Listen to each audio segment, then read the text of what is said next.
just thinking a little bit about Renaissance libraries and why it is that they're different from libraries maybe of a bit of an earlier time.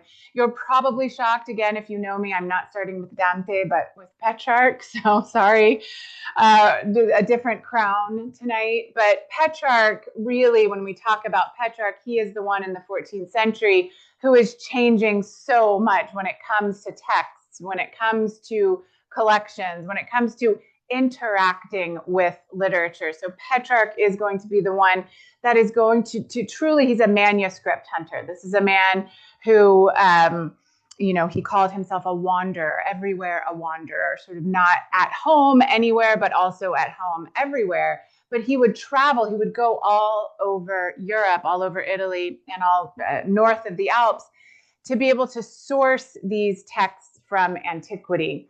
He would then have them copied. There's even a letter. So he's kind of our first travel writer, I always say, with Petrarch.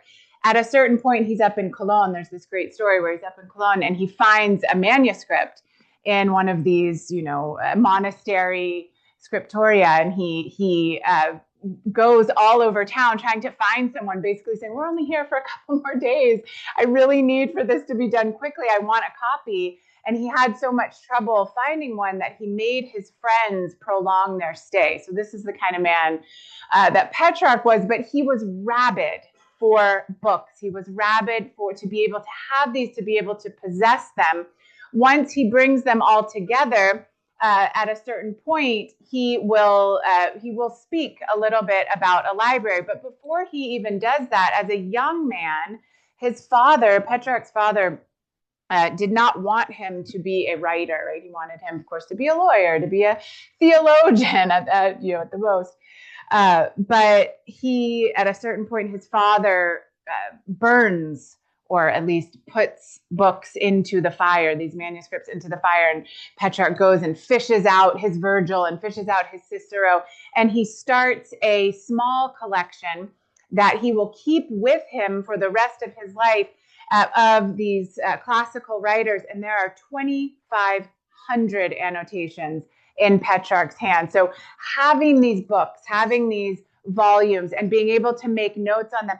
He would also chat with the ancients a lot. He was constantly talking to them. Quite literally, he would go on hikes and talk. He would converse with the ancients. So rather than a conversation, St. Augustine would say, only the person you should be conversing with, of course, is God. And Petrarch comes along and has all these new texts that are new to him and to society, that he starts to interact with them in this way. And he has a space in one of his homes in the south of France.